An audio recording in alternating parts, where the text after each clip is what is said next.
Now is an interesting time for institutional investors to be thinking about their allocation to the public side. And the reasoning there is very simple, which is there are a number of higher quality assets that are trading at material discounts to private market values. And over the last decade, there's been a lot of capital flows into private markets and private fund structures, and a lot less capital flowing into the public side. And as a result, the public markets are at a discount. They are, relatively speaking, a contrarian place to allocate capital to. And our view is they are a place where there are a decent number of mispriced and interesting and catalyst-y investments available right now.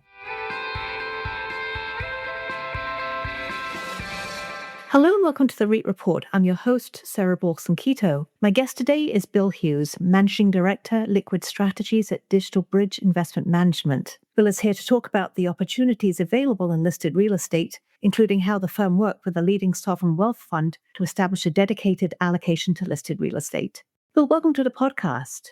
Thanks, Sarah. Good to be here. So, Bill, first off, what would you say are some of the key advantages of listed real estate and REITs compared to private real estate, especially for institutional investors?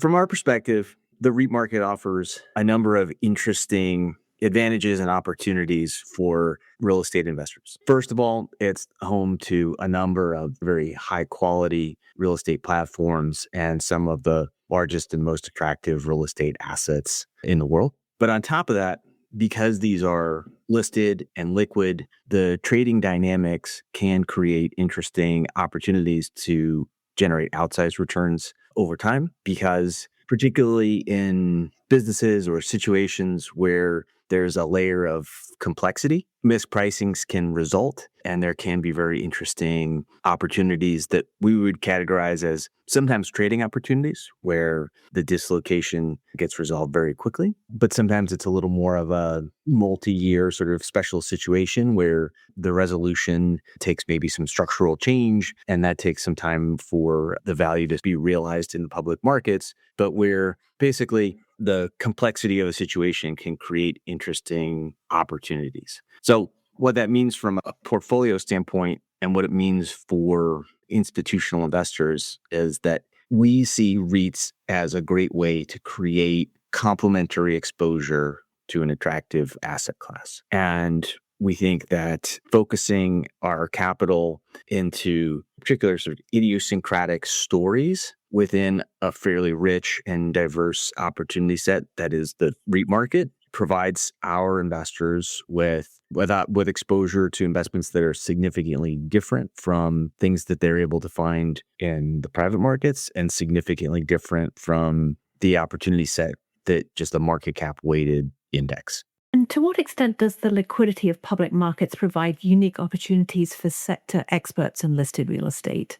I would say that the liquidity can drive stocks to valuations that are maybe too high or maybe too low. The ability for investors to trade securities over time, we think the market is mostly efficient, but in the short run, there can be interesting inefficiencies that are a byproduct of that liquidity. And in a market like REITs, where a lot of the capital referencing REITs is coming in through market cap weighted indexy ETFs, where a lot of the trading is macro driven in nature. What we have found is that the liquidity can manifest in trading opportunities. And as sort of sector experts, we are continuously focused on watching for those where they develop and figuring out where we can take advantage. So I think that the answer to your question is that if we are smart about it as investors, we can use the liquidity and the associated volatility to our advantage over time. And I think that ironically, for a lot of institutional investors, the fact that REIT stock prices move around as much as they do is viewed as a negative. And we look at it completely differently. We look at it as an opportunity. I would say that in general, most stocks, most of the time, are relatively efficiently priced. But the nature of markets is that flows will, from time to time, overwhelm fundamentals. And those are the opportunities where hopefully we can use our expertise in the sector to react more quickly and take advantage of the associated opportunity. I can just add in a question about the Federal Reserve rate cut. Would you say that has changed sentiment? Was that really telegraphed quite some time ago? Yeah, I think so. I think that rates are very difficult to invest around. I don't think any of us has a particular edge when it comes to where the interest rate markets are going to go. And so I think that our preference when it comes to thinking about rates and how they will impact our portfolio is balance. And what do I mean by that? I mean that one can construct a portfolio with a relatively small number of stocks that creates a more balanced exposure to macro factors. And in REITs and in real estate, the macro factors that are the most impactful are duration and leverage and economic sensitivity. And so as we're looking for these individual opportunities where we think high quality assets are mispriced, and we're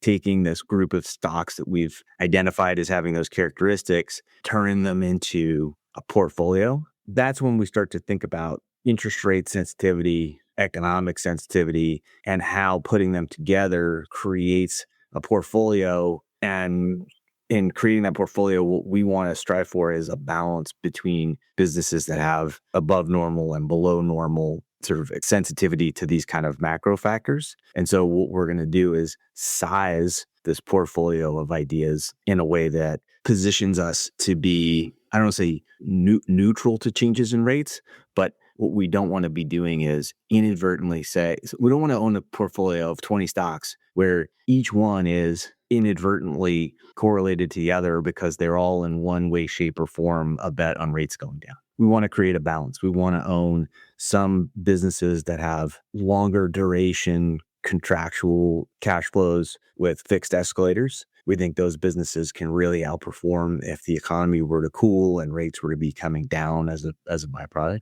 We also want to own some businesses that have shorter duration contracts with the ability to raise prices into a stronger and growing economy. And by structuring the portfolio in that way, we're not making a bet on which way rates are going. We're not likely to outperform just by virtue of the fact that rates were to have a strong move up or a strong move down. We're creating a balance that allows us to withstand volatility in rates, volatility in GDP changes, and allow us to let the underlying thesis for why we might own a stock to play out. That's a long way around of addressing your question.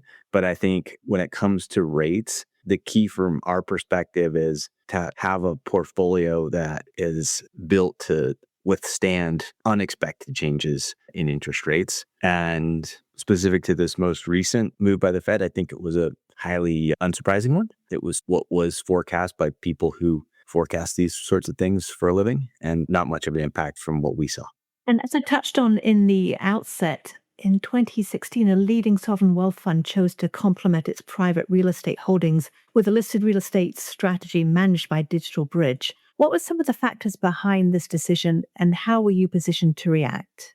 So that is really how we got started as a strategy in the public markets. And the idea was to go out into the public markets and identify high quality mispriced situations. By definition, there are not tons and tons of those types of opportunities at any one given time. And so that leads you to having a relatively concentrated portfolio.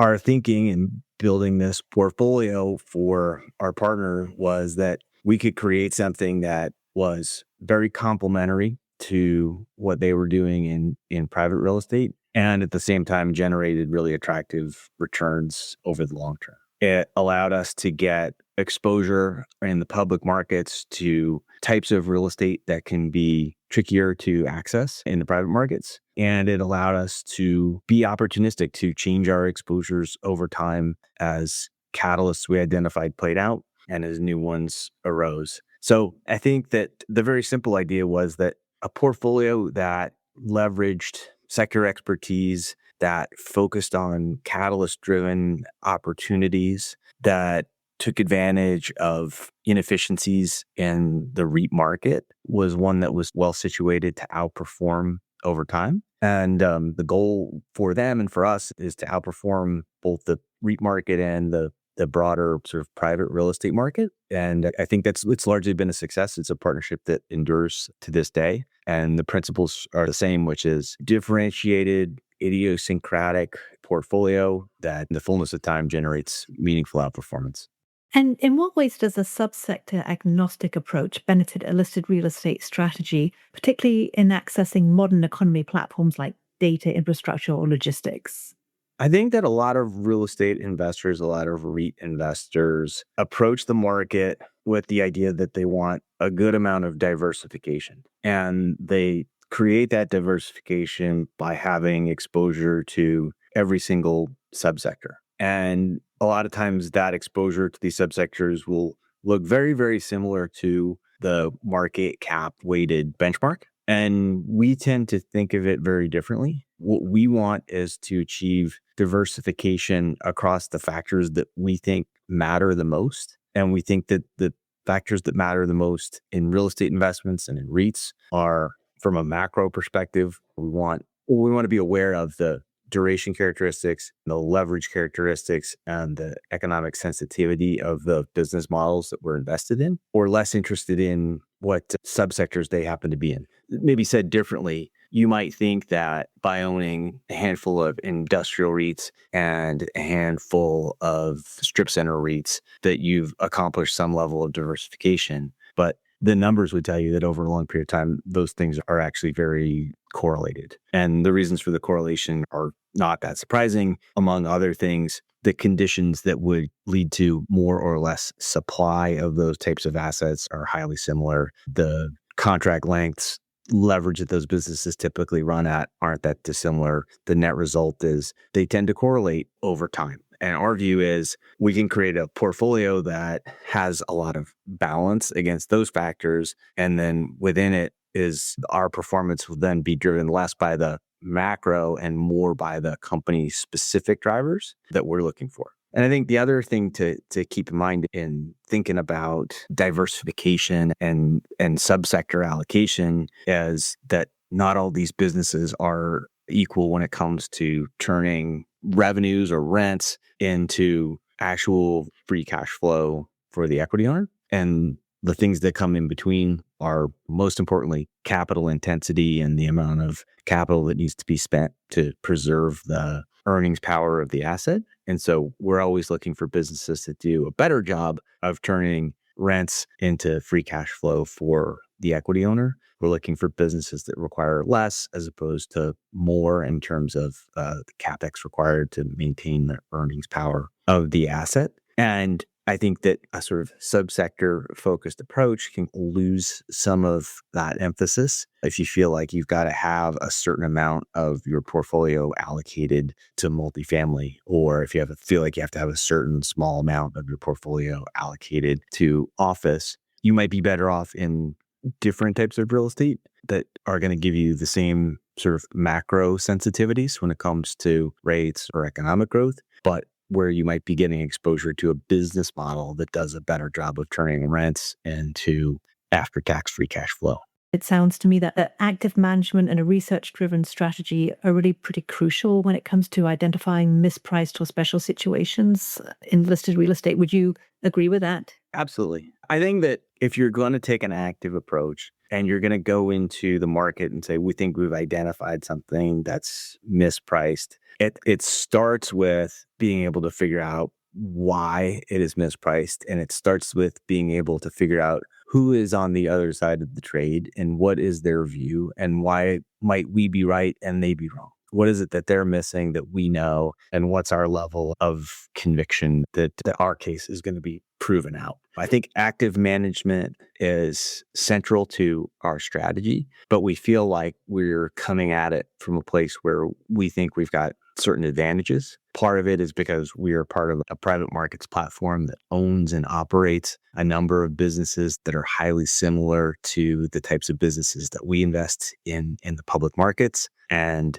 over time, that allows us to draw certain insights about market conditions where there are maybe inflections in supply and demand characteristics in a given subsector. We also have, I think, a tremendous amount of connectivity with our partners, many of whom are large investors in the private markets in real estate, and understanding where they are looking to allocate capital to and away from can be useful in underwriting the public markets as well. But I think that the key to being successful in active management is understanding the risks that you're taking and starting from a sort of a risk management first approach, and being, I think, humble in your approach to thinking about what do we know and what do we not know, and where could our assumptions prove to be wrong and where could we lose money as a result. But I think that active management creates a lot of value both in the stocks that we select and in the stocks that we don't select. And avoiding the losers in real estate is probably more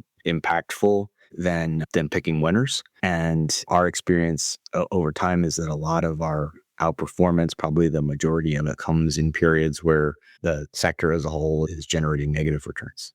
So we've covered lots of ground, but any closing thoughts or insights on listed real estate and REITs today? Well, I think now is an interesting time for institutional investors to be thinking about their allocation to the public side. And the reasoning there is very simple, which is there are a number of higher quality assets that are trading at material discounts to private market values. And over the last decade, there's been a lot of capital flows into private markets and private fund structures, and a lot less capital flowing into the public side. And as a result, the public markets are at a discount. They are, relatively speaking, a contrarian place to allocate capital to. And our view is they are a place where there are a decent number of mispriced and interesting and catalyst-y investments available right now. So I think an interesting time for institutions to think about finding excess return in the public markets. And I think that the overhangs that have been in part responsible for some of the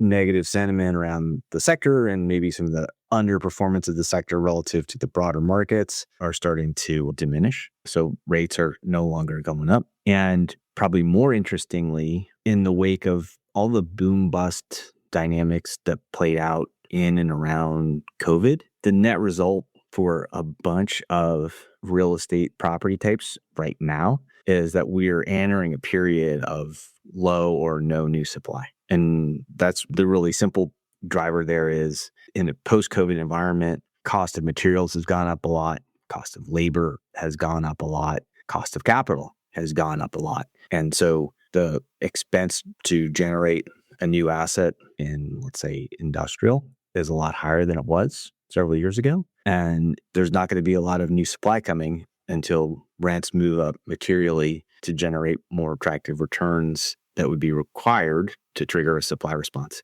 Long way around of saying, I think the supply-demand dynamics, the sort of slow-moving cyclical parts of our real estate market are sort of in an interesting place now. So another thing for, I think, institutional investors to consider, and another pathway for them to potentially take advantage of it is in the public side. Bill, great. Thanks so much for your time today. Thanks, sir. And to our listeners, if you enjoyed this episode, please subscribe or leave a review on your favorite podcast platform.